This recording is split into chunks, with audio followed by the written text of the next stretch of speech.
Hi guys, it's Rochelle. I hope you guys are doing amazing. I'm back with another credit card video. This time it's the Chase Freedom Flex card. This card actually just recently replaced a card that was known as the Chase Freedom card. This is another $0 annual fee card, so it's great to hold on to. You get many free benefits and rewards from this card, and it can help you earn a free trip to somewhere like Bali or Hawaii. Currently, you can earn a $200 bonus when you spend $500 in your first 3 months of opening up your account. This is a 40% return on your spend. This card's main reward is a 5% rotating quarterly category. You can earn 5% on up to $1,500 in spend in the bonus category per quarter. Each quarter, there is a different category where you can earn 5% cash back. Right now, you can earn 5% on wholesale clubs, cable, internet, and phone services, and select streaming services until mid-March.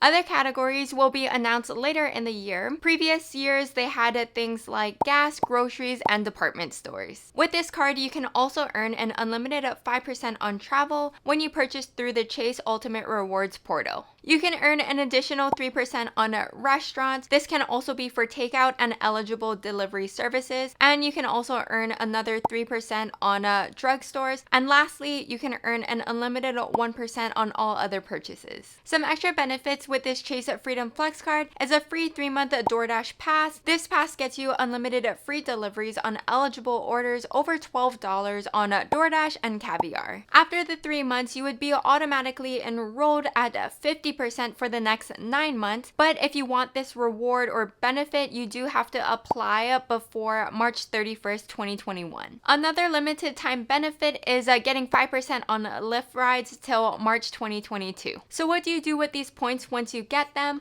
There's multiple ways where you can redeem your point. You can redeem your points for cash back, either through a statement credit or a direct deposit to your bank account. However, I don't think this is the best way to use your points if you're looking for value. But if you're someone who's just interested in that, then go for it. Use the card as you please. But there are better ways to redeem your points. A better way is going through Chase and getting gift cards. Instead of earning 1 cent per point, you can earn 1.1 cent per point. A gift card may require a redemption of 900 points for a $10 gift card instead of having to use 1,000 points. By far, the best way to increase the value of your points is to redeem it for travel. However, it can get a little tricky since you do have to transfer over your points to another Chase card. I already made a video on this, so if you guys are interested in learning how to travel for free, please check out this video. The Chase Freedom Flex card is valuable to hold since it can increase your earnings to 3 to 5% instead of just getting a simple 1% back. Let me know in the comments down below if you guys have any questions. Please like and subscribe if you guys want to learn more about credit cards and personal finance. Thank you for all the support. Let's excel in life together.